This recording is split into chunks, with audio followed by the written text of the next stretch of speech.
சக்தி இருக்கா. உங்களுக்கு super star Rajinikanth இருக்காருல்ல, 1996-7 நினைக்கிறேன். திரைசூடன் ஒரு லிரிக் ரைட்டர். அவரோட மீனம்மா மீனம்மா ரஜினிக்கெல்லாம் எழுதின முக்கியம் அவர் நிறைய முக்கியமான பாடல்கள்லாம் எழுதியிருக்காரு. அவர் சும்மா ஒரு முறை பார்த்து சாமி வீட்டுக்கு வந்து பாருங்க சாமி அப்படின்னு ரொம்ப நேரம் காலைல இருந்து அப்படி பேசியிருக்காங்க. சாப்பிட்டுலாம் முடிச்ச பிறகு போறப்ப சாமி அப்படின்னு கூப்பிட்டுருக்காரு. தொட்டு கூட பார்க்க தூக்கி இருக்காரு பணப்பெட்டி தூக்கி இருக்காரு ஃபுல்லா. அதெல்லாம் வேணாம், சாதாரண லிரிக் ரைட்டர். அப்ப மாசம் அதிகபட்சம் ஒரு 20,000 ரூபாய் சம்பாதிச்சாலே பெரிய விஷயம். அவாய்ட் பண்ணி இருந்திருக்காரு. ஸோ எழுத்துக்கு பணம் எல்லா காலகட்டங்கள்லயும் அங்கீகாரம்லாம் வந்துகிட்டு தான் இருக்கும். அதை ஏத்துக்கிறதும் ஏத்துக்காதும் அந்த லிரிக் ரைட்டரோட தம்மானங்களை பொறுத்து. ஸோ இது ஒரு சிம்பிள் மேட்டருங்க. ஏங்க இதை பொண்ணை உஷார் பண்றதுக்கு எழுத்தெல்லாம் கொண்டு வர்றீங்களா? இதெல்லாம் ஒரு மேட்டர். எல்லா எழுத்துக்கும் வேல்யூ இருக்கும். எழுத்துனால அது வேல்யூ தானேங்க சார். இப்போ உங்க ஒர்க்கிங் ஸ்டைல இப்போ ஒரு மெட்டு கொடுத்த உடனே பல்லவியில இதை சொல்லலாம், சரணம்ல இதை சொல்லலாம், இப்படி முடிவு பண்ணீங்களா? இல்ல மெட்டு நீங்க எழுத ஆரம்பிச்சிங்களா, பல்லவியை முடிச்சுட்டு அப்புறம் சரணத்துக்கு போவீங்களா? எந்த மாதிரி சார் பண்ணுங்க? சூப்பர் கேள்விங்க. அப்பா தொழில்பாங்க. சில நேரம் அது ஒவ்வொரு பெயிண்டர், இப்போ ஒரு பெயிண்டர் எடுக்கிறாருங்க, சில பேர் கண்ணில் தான் முடிப்பாங்க, ஃபினிஷ் பண்ணுவாங்க. அது சிற்பியா இருக்கட்டும் ஓவியரா இருக்கட்டும், சில நேரம் கண்ணில் தான் ஃபினிஷ் பண்ணுவாங்க. சில பேர் கண்ணில் இருந்தே தொடங்குவாங்க. எனக்கு இப்போ நம்ம ரேண்டமா ஒரு டியூனை கேட்குறோம், திடீர்னு நடுவில் மட்டும் ஒரு இடம் ரொம்ப பிடிச்சிருந்துச்சின்னு நினச்சிக்கோங்க, அங்கேருந்து கூட ஆரம்பிக்கலாம். அங்கே ஆரம்பிச்சுட்டா பிரச்சனை இல்லை, மற்றதெல்லாம் எப்படி முடிக்கணும்னு ஒரு லிரிக் ரைட்டருக்கு தெரியும் இல்லையா? எங்கே வேணாலும் ஆரம்பிக்கலாம், பிரச்சனை இல்லை. சில நேரம் ஸ்ட்ரக்சராகவே ரொம்ப நல்லா இருக்கும், இங்கே இருந்து ஆரம்பிச்சாலும் ரொம்ப நல்லா இருக்குமேன்னு நினைக்கலாம். எங்கே வேணாலும் ஆரம்பிக்கலாங்க. அது லிரிக் ரைட்டரோட மூடையும் அவங்களுடைய அனுபவத்தையும் பொறுத்து. ஒரு கண்டென்ட்ஸ்க்கு வந்து ஒரு மேப் மாதிரி. அதுதான் ஆக்சுவலா நம்ம நாங்க அப்படி பண்ணவும் மாட்டோம். அப்படி சில நேரங்க ஒரு இன்சிடென்ட் சொல்றேன் நானு. யுகபாரதி வந்து யுகபாரதி இளையராஜாக்கு பாட்டு எழுத போடுறப்ப வெளியே நின்று நடந்துகிட்டே இருந்திருக்காரு. இளையராஜா இப்படி என்ன நீ நடந்துகிட்டே இருக்க அப்படின்னு. ஏன்னா யோசித்து என்னத்தை எழுதுனேன், பாட்டுன்றது ஆட்டோமேட்டிக்கா அப்படியே வரணும்யா. நீ யோசித்தாலே உனக்கு அறிவு வந்துடும், அறிவு வந்தாலே மனசு பறந்துடும். என்ன வருதோ அதை எழுது அப்படின்னா. அதுல இருந்து யுகபாரதி எப்பயும் மனசுல அப்படி டக்குன்னு வரதா டக்குன்னு எழுதிடுவாராம். அப்படி எழுதுறது ரொம்ப பெட்டர்ன்னு நான் நினைக்கிறேன். சில பாடல்கள் இதுதான் இந்த இதுல சில பேர் என்ன சொல்லுவாங்கன்னா, ஒவ்வொரு வரைக்கும் ஸ்கெட்ச் போட்டெல்லாம் கொடுக்குற ஆட்கள்லாம் உண்டு. அப்படியும் சில பேர் ஒரு சில டேரக்டர் சொல்லுவாங்க, சார் இந்த 2 வரி இதை வச்சுக்கலாம் சார், இந்த 2 வரி வச்சுக்கலாம் சார், இதுக்குள்ள இதை கொண்டு வந்துருங்க சார், இதுக்குள்ள கொண்டு வந்துருவாங்க. சில பேர் அப்படி தேவைப்படுவாங்க கேட்கும். பட் நம்ம 99% எனக்கு அப்படி வந்ததில்லை. நம்ம எதுல வேணாலும் எப்படி வேணாலும் தொடங்கிடலாம், பிரச்சனை இல்லை. காதல் பாட்டு தான் எப்படி வந்தாலும் நமக்கு காதல் பாட்டு தான் வரும். இல்ல போத்திக்கிட்டு படுத்தா என்ன, படுத்துக்கிட்டு போத்துனா என்ன, ரெண்டும் ஒண்ணு தானே. ஒரு டைரக்டர் வந்துட்டு உங்ககிட்ட ஒரு ஷார்ட் நோட்டோ இல்லை ஒரு சின்ன ஒரு கிளிம்ஸ் தான் சொல்றாரு, ஃபுல் ஸ்டோரியோ அது இது உங்களுக்கு சொல்றது இல்லை most of the time. So ஒரு டைரக்டர் அது சொன்னதுக்கு அப்புறமா நீங்க அதை புரிஞ்சுக்க முடியலன்னா ஃபர்தரா அவங்க கிட்ட கேட்டா அவங்க இன்னும் ஃபர்தர் எக்ஸ்பிளைன் பண்ணி சொல்லுவாங்களா, இல்லை புரியுதோ புரியல அதை வச்சு நம்ம பண்ணணுன்ற நிர்பந்தம் இருக்குமா? ஒன்று. இன்னொன்று, இப்போ ரைட்டர்ஸ் பிளாக்னு சொல்லுவாங்க. அந்த மாதிரி நீங்கள் இப்போ 20 மினிட்ஸில் ஒரு சாங் டக்குன்னு பண்ணிட முடியும் அப்படின்னு சொல்கிறீங்க, தட்ஸ் குட். பட் அந்த அளவுக்கு நீங்கள் வெல்வர்ஸ்டாக இருக்கிறீங்க அந்த துறையில் அப்படின்றதுனால. பட் உங்களுக்கும் ரைட்டர்ஸும் இருக்காங்க, பட் அவங்க ரைட்டர் பிளாக்னு ஒன்று இருக்கா மாதிரி உங்களுக்கு லிரிக்ஸிஸ்ட்டுக்கும் அந்த மாதிரி ஏதாவது பிளாக் இருக்குமா? அந்த மாதிரி மைண்ட் பிளாக் சொல்கிறீங்களா? இப்போ நீங்கள் சில இயக்குநர்கள் வந்து இப்போ ஒரு உண்மையை சொல்லணும்னா, ஏன் பாடல் பெரும்பாலும் மியூசிக் டைரக்டருக்கு எதுவும் இதான் சுச்சுவேஷனை நீங்களா எழுதுக தலைவா பார்த்துக்கலாம் அப்படிம்பாங்க. பெரும்பாலும் இப்படி தான் சொல்கிறாங்க மியூசிக் டைரக்டர். இவங்களுக்கு தேவை காதல் பாட்டு, லவ் சாங்கு பார்த்து எதாவது பண்ணிக்கங்க அப்படின்பாங்க. அதனால அந்த பொறுப்பு கூடுதலாக லிரிக் ரைட்டருக்கு வந்தது. நம்பர் 1, இதனால் வரைக்கும் காதல் பாடல்கள்லேருந்து இந்த பாட்டு எப்படி தனித்துவமாக இருக்கணுன்ற இது வந்துடும். நம்பர் 2, நம்ம இதனால் வரைக்கும் எழுதின பாடல்கள்லையே இந்த பாட்டை எப்படி நம்ம பண்ணிடலாம், எந்தெந்த வாய்டெலாம் அவாய்ட் பண்ணலாம், அதுக்கப்புறம் ஃபோக்னா ஃபோக்கில் எப்படி புதுசாக ஒன்று பண்ணிடலாம் அப்படின்றது நமக்கு வரும். பெரும்பாலும் மியூசிக் டைரக்டர் அதை உள்ளுக்குள்ள கண்டென்ட்டை மட்டும்தான் பார்ப்பாங்களே தவிர சுச்சுவேஷன்லாம் பெருசாக இப்போ இருக்கிறதும் இல்லை. 2வது, மைண்ட் பிளாக்ன்றது வந்து அது சில பேத்துக்கு இருக்கும், பெரும்பாலான ஆட்களுக்கும் இருக்கும். நீங்கள் பிரேக்கப் சாங் எழுதுறப்பெல்லாம் ரொம்ப கஷ்டமாக இருக்கும். நீங்கள் ஃபார் எக்ஸாம்பிள் லிரிக் ரைட்டர் மனுஷன் தானே, அவன் இப்போ பிரேக்கப் சாங் ஒன்று வருதுன்னு வச்சுங்க, பிரேக்கப் சாங்னோடனே உங்களுக்கு இது நாள் வரைக்கும் நீங்க கேள்விப்பட்ட அனுபவிச்ச உங்களை சுத்தி நடந்த காதல் தோல்விகளை பத்தியான கதைகள் ஆட்டோமேட்டிக்கா உங்க மைண்ட்ல வந்துடும். நீங்க அப்ப வந்து உங்களுக்கு கண்ணுக்கு தெரியாத ஒரு பெயின் மனசுக்குள்ள அப்படி கொஞ்சம் கொஞ்சமா இறங்கிட்டே இருக்கும். அந்த கண்ணனா அந்த பொண்ணு ஏமாத்திட்டு போயிட்டால, ஜெய்சங்கர் அவ அப்படி பண்ணியிருந்திருக்கவே கூடாதுடா. ஆனா தாரணியா அவன் வந்து வேணான்னு சொல்லிட்டு போனான் பத்தியா, அவ அன்னைக்கு எப்படி அழுதா அப்படின்ற அந்த பல கதைகள் இருக்கு பாத்தீங்களா, உங்க மைண்டு முழுக்க அப்படி குடு குடு குடு குடு உள்ளுக்கு வந்துருங்க. பியூட்டிஃபுல் மைண்ட்ல அந்த ஹீரோ வந்து ப்ரொஃபசர் ஜானேஷ் வந்து அவனுக்கு எப்படி மேக்ஸ் அப்படியே வந்து அப்படியே ஃபுல்லா சுத்துமோ அப்படி லிரிக்கிட்டு இருக்கு, தன்னை அறியாம ஒரு சோகம் மனசுக்குள்ள ஆட்டோமேட்டிக்கா வந்துடும். அது எழுதுறப்ப ஒரு பெயின் இருக்கும். அந்த பெயின் எழுதின பிறகு ஒரு மைண்ட் பிளாக்கா இருக்கும். அதை அடுத்த வேலை பார்க்கறதுல கொஞ்சம் சிக்கலா இருக்கும். அது உண்மை சார். இப்போ உங்களை ஒரு பாடலாறு சார், இப்போ மியூசிக் டைரக்டர் வந்து ஒரு படத்துக்கு வந்து உங்களை செலக்ட் பண்றாருங்களா, இல்லை டைரக்டரா வந்து உங்ககிட்ட அப்ரோச் பண்றாங்க? பெரும்பாலும் மியூசிக் டைரக்டர் தான் எங்களை செலக்ட் பண்ணுவாங்க. Okay sir. அப்புறம் இன்னொரு கொஸ்டின் என்னன்னா, இப்போ ஒவ்வொரு படத்துல இப்போ நம்ம எக்ஸாம்பிள் மியூசிக் ரிலேட்டடாக ஒரு சப்ஜெக்ட் வருதுன்னு அந்த ஒரு படத்தை வரும், எக்ஸாம்பிள் முகவரி படத்தை வர மியூசிக் வரும். சில இடத்துல வந்து மியூசிக் இந்த சங்கீதம், இந்த கர்நாடக சங்கீதம் அந்த மாதிரி கொஞ்சம் மியூசிக் ரிலேட்டடாக வரும். ஸோ இந்த மாதிரி நீங்கள் எந்த அளவுக்கு நீங்கள் ஃபியூச்சர் நாங்கள் உங்களை அப்ரோச் பண்ணுறதுக்கு நீங்கள் எந்த அளவுக்கு ஸ்ட்ரென்த், எனக்கு இந்த ஒரு சப்ஜெக்ட் ஒரு நீங்கள் எந்த அளவுக்கு ஸ்ட்ரென்த்தாக இருக்கு? இல்லை அப்படி நிறைய பேர் அவங்க தனித்தட்டு முறையில் எனக்கு ஒரு பொழுதுபோக்கு என்னென்ன, சஞ்சய் சுப்ரமணியன் இருக்கார் தெரியுங்களா, கர்நாடக இசை வித்வான், எனக்கு ரொம்ப ரொம்ப பிடிக்கும். அவரோட யூடியூப்ல வந்து ஷார்ட்ஸ் எல்லாம் நிறைய போட்டுக்கிட்டே இருப்பாரு.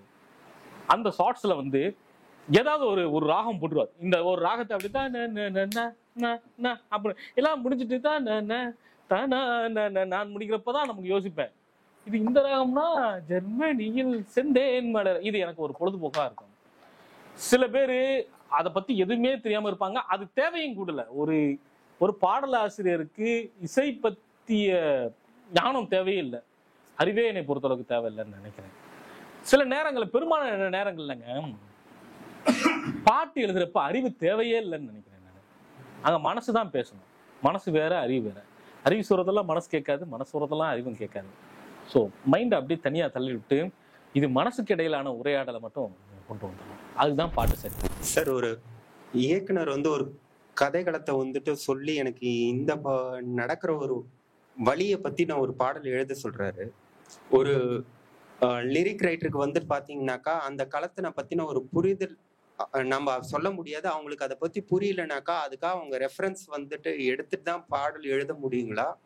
இல்ல அவங்களுக்கு எல்லாத்தையும் பத்தினுமே பரிச்சயம் இருக்குன்ற மாதிரி வந்துட்டு அவங்களே ஒரு பாடல் எழுதுமா? ஆனா அவங்க ரொம்ப ஸ்பெசிபிக்கா கேக்குறாங்க, ரொம்ப டெப்தா கேக்குறாங்கனாக்கா அதை பத்தி நான் இல்லைனாக்கா நம்ம வேற ஏன்னா ரெஃபரன்ஸ் எடுத்துட்டு அதுக்கப்புறமா அந்த பாடலை நம்ம வந்துட்டு எழுதுற மாதிரி இருக்குங்களா? அது எப்படி? இப்ப திருவண்ணாமலை மாவட்டம் தானிப்பாடியில ஒரு கதை நடக்குது அப்படின்னு சொல்றாங்கன்னு நினைச்சுக்கோங்க. அங்க வந்து கீதாரிகளை பத்தி, திருவண்ணாமலை மாவட்டம்ன்றதே ஒரு ஏரியா, வட மாவட்டங்கள்ல ஒண்ணு, அதுல தானிப்பாடின்னு ஒரு ஏரியா இருக்கு. அங்க உள்ள கீதாரிகளை பத்தி ஒரு பாட்டு வருது அப்படின்னு நீங்க சொல்லிட்டீங்கன்னா, முதல்ல எனக்கு கீதாரிகளை பத்தி நான் வந்து தெரிஞ்சுக்கணும். குறைஞ்சபட்சம் அவங்க யாரு என்ன ஏதுன்னு தெரிஞ்சுக்கணும். ரெண்டாவது, நார்த் ஸ்லாங்கையும் ஓரளவுக்கு நான் ஸ்டடி பண்ணணும். இது ரெண்டும் பண்ணாதான், இப்ப கீதாரிகளை பத்தி தெரிஞ்சிருக்கு உங்களுக்கு நிறைய டைம் எடுக்கும். ஃபர்ஸ்ட் அவங்கள பத்தி ஃபுல்லா டீட்டெயிலா தெரிஞ்சுக்கிட்டு, அதுக்கப்புறம் நார்த் ஸ்லாங்கை தெரிஞ்சுக்கிட்டு, அதுக்கப்புறம் அவங்களுக்குன்னு சில காதல் முறைகள்னு சில விஷயங்கள் இருக்கு. அதையும் ஸ்டடி பண்ண பிறகுதான் இதெல்லாம் பண்ண முடியும். நீங்க மேலோட்டமா பண்ணிடாவும் அது நல்லாவும் இருக்காது. இயக்குனர் அதற்கான நேரத்தை கொடுப்பாங்களா சார்? நம்ம கேட்க முடியுங்களா? அதெல்லாம் கொடுப்பாங்க. அதெல்லாம் யாரா இருந்தாலும் கொடுப்பாங்க. குறைஞ்சபட்சம் 3 நாள் கொடுக்க மாட்டாங்களா? நீங்க இதை கூட ஸ்டடி பண்ணலன்னா எதுக்கு லிரிக்ரேட்டரா இருக்கணும்னு நான் கேட்கிறேன். அது கம்பல்சரி பண்ணிட்டு தான் பண்ணணும்னு சொல்ல வரேன். உங்ககிட்ட ஒரு சிச்சுவேஷன் சொல்றாங்க, அது மியூசிக் டைரக்டர் தான் மோஸ்ட் ஆஃப் த டைம் உங்களுக்கு லிரிக்ஸிஸ்ட்டை வந்து செலக்ட் பண்ணுறாங்கன்னு சொல்கிறீங்க. ஸோ உங்களுக்கு எக்ஸ்பிளைன் பண்ணுறதும் மியூசிக் டைரக்டரே பண்ணிடுவாரா இல்லை டைரக்டர் பண்ணுவாரா? நீங்கள் எழுதி கொடுக்குற லிரிக்ஸை யார் ஃபைனலைஸ் பண்ணுவா? அது டைரக்டர், மியூசிக் டைரக்டர்? கரெக்ட். ஆக்சுவலாக மியூசிக் டைரக்டர் வந்து ஃபோன் பண்ணி ஒரு படம் இருக்குது இப்படியான இது, சில பேர் என்ன சொல்லுவாங்க, இதுதான் எனக்கு வேணும், இதை நீங்கள் பண்ணிடுங்க அப்படின்வாங்க. சில பேருக்கு டைரக்டர் நம்பரை கொடுத்து டைரக்டர் சிச்சுவேஷன் சொல்லுவாங்க. பெரும்பாலான டைரக்டர்கள் நமக்கு எல்லாத்தையும் எக்ஸ்பிளைன் பண்ணிடுவாங்க. அப்புறம் லிரிக்கை செலக்ட் பண்ணுறது ஃபஸ்ட்டு மியூசிக் டைரக்டர், அதுக்கப்புறம் டைரக்டர். இந்த பீரியட் இல்லாமல் நம்ம வேற எந்த பீரியட்லயாச்சும் நம்ம பிறந்து அந்த பீரியட்ல நம்ம கொஞ்சம் கான்ட்ரிபியூஷன் டுவர்ட்ஸ் லிட்ரேச்சர் பண்ணிருக்கலாமோன்னு சொல்லிட்டு என்னைக்காச்சும் நினைச்சிருக்கோம் சார்? அப்பெல்லாம் எதுவுமே இல்லை. கண்ணதாசன் சார் இப்பயே ஜெயிக்க முடியலன்னா அப்ப மட்டும் எப்படி ஜெயிச்சிருந்திருக்க முடியும்? இல்ல சார், அப்போ பாடலுக்கான முக்கியத்துவங்கள் அது அதிகம். எல்லா காலகட்டங்களையும் அந்த மாற்றங்கள் வருங்க. அந்த மாற்றங்களை நம்ம ஏத்துக்கிட்டு தான் இருக்கணும். நீங்க 90s வந்து ஒரு பெரிய மாற்றம் வந்துச்சு பழனி பாரதி மூலமா. அது எப்படி வந்துச்சுன்னா, இப்ப நம்ம ட்ரெண்டிங்ல இருக்குன்னு சொல்றோம் பாத்தீங்கல்ல, அந்த ட்ரெண்டிங்ல இருக்க அந்த பீரியட்ல அவர் பண்ண வேண்டிய சூழ்நிலைக்கு இருந்தாரு. அவர் நிறைய விஷயங்கள் பண்ணாரு. வாலி பயங்கரமா எழுதிக்கிட்டு இருந்தாரு. பயங்கரம்னா நான் ட்ரெண்டிங்ல இருக்கேன் அவங்க எழுதிக்கிட்டே இருந்தாங்க. ஆனா இதுக்கு மத்தியிலையும் அப்போ உள்ள வைரமுத்தோ மற்ற பாடல் ஆசிரியர்களோ இப்படியும் பண்ணிக்கிட்டு அப்படியும் பண்ணிக்கிட்டு இருந்தாங்க. ஸோ இது எல்லா காலகட்டங்களையும் நடக்கூடியதான். இந்த மாற்றங்கள் நம்ம எதிர்க்கணும். இன்னும் அடுத்த ஜென்மத்தில் நம்ம இருந்தோம், அடுத்த பீரியட்ல நம்ம இருந்திருந்தோம்னு நினைச்சிருந்தோம்னா இது அதை விட மோசமா இருக்கும். ஐயோ இதுக்கு இதே பரவாயில்லடான்ற மைண்ட் வந்துடும். ஸோ அதனால அது மாதிரி எண்ணங்கள் வந்ததே இல்லையான்னு கேட்க. இல்ல வந்ததே இல்லை. இன்னொன்னு, நான் ஏற்கனவே சொன்ன மாதிரி கவிதைக்கும் பாட்டலுக்குமான அந்த வித்தியாசத்தை உடைச்சது அவர் மட்டும்தான். அது அந்த ஒரு இடத்துக்கு நம்ம போனோம். எல்லாத்தையும் தாண்டி வழக்கமான இந்த பாடலாசிரியர்கள் இருந்தா இந்த அடுப்புல பூனை கண்ணுல தண்ணின்னு ஒரு கான்செப்ட் இருக்கு பாத்தீங்களா, முதல்ல அதை உடைக்கணும். அதை ஏற்கனவே சில பாடலாசிரியர்கள் உடைச்சாங்க. இப்பயும் சில பாடலாசிரியர் இப்ப யுகபாரதியோ விவேக்கோ மற்ற ஆட்களோ அந்த இதெல்லாம் எப்பயும் உடைச்சிட்டாங்க. ஆனா இன்னும் ஒரு பெரிய நிலைமை, வைரமுத்துன்றது ஒரு அதிகார முகமா மாறினாரு, வாலின்றது ஒரு அதிகார முகமா மாறினாரு. அப்படி பாடலாசிரியர் மாறுன்றது என்னோட பர்சனல். நீங்க இது வரைக்கும் எழுதின சாங்ஸ் எல்லாமே ஜேர்னர் வைஸ் உங்களுக்கே ஒரு லிஸ்ட் பிரிச்சிருப்பீங்க. லவ் சாங், இன்ட்ரடக்ஷன் சாங்கு, சோகா சாங்கு, லவ் ஃபெயிலியர் சாங்கு, அழுகாட்சி சாங்கு, டெத் சாங், இந்த மாதிரி எவ்வளவோ இருக்கும். உங்களுடைய அனாலிசிஸ் படி எது நல்ல மக்கள்கிட்ட வரவேற்பு நல்ல ரீச்சாக இருக்கு? அது எல்லாமே காதல் பாடல்கள் தான். எல்லாமே ஆமா.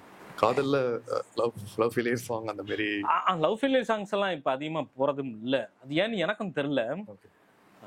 ஜாலியான நம்பர்ஸ் போகுது. ஏற்கனவே சொன்ன மாதிரி முதல்ல ஏற்கனவே ஒரு ஸ்ட்ரக்சர் இருந்துச்சுங்க. இப்ப என்னென்ன இதை எப்படி இதெல்லாம் வெளியே சொல்றதுன்னு தெரியல. ஃபர்ஸ்ட் நம்பர் கேமுக்குள்ள நம்ம போயிட்டோம். இவ்வளவு வியூஸ் போயிருந்தாதான் இது நல்ல பாட்டுன்ற ஒரு கேம்ஸ். நான் ரொம்ப ரொம்ப மதிக்கக்கூடிய, நான் ரொம்ப விரும்பக்கூடிய பல பாடல்கள் வந்து 1 மில்லியன் வியூஸ் கூட போகாத பாடல்கள் தான். ஸோ அப்படி ஒரு கேமுக்குள்ள நம்ம போயிட்டோம். இன்னொன்னு, இசை நிறுவனங்களுடைய போட்டி, அதுக்கு பின்னாடி அரசியல், அதுவும் ஒரு பக்கம் வேற மோசமா போயிருச்சு. ஸோ அவங்க என்ன செஞ்சிடறாங்கன்னா, இசை நிறுவனங்கள் வந்து சில இன்ஃப்ளூயன்சர்ஸ் இருக்காங்க பார்த்தீங்கல்ல, அவங்களெல்லாம், அதாவது இன்ஸ்டா, ஃபேஸ்புக், யூடியூப்ல இருக்க இன்ஃப்ளூயன்சர்ஸ் எல்லாம் வச்சுட்டாங்க பார்த்தீங்க, அவங்கள வச்சு தொடர்ச்சியா ப்ரொமோட் பண்றது. ஒரு சாதாரண மொக்கையான ஒரு பாட்டை கூட பெரிய பாட்டா பிரம்மாண்டமா கொண்டு வரக்கூடிய ஒரு மோசமான நிலையும் சமீபமா பரவிட்டு வருது. அது நான் சொல்றது கடந்த 2-3 வருஷமா அது ரொம்ப போய்கிட்டு இருக்கு. இது ஒரு பெரிய ஆபத்துன்னு நான் ஃபீல் பண்றேன். ஏன் இந்த கேள்வி எனக்கு வந்ததுன்னா, இப்ப நீங்க ஒரு படைப்புக்காக ஒரு இதை எழுத ஆரம்பிக்கும் போதே உங்களுக்கு ஹிஸ்டரி தெரியும். அதெல்லாம் நீங்க மைண்ட்ல வச்சு நீங்க இன்னும் நல்லா வந்து மெருகேற்ற முடியும். ஆமாங்க.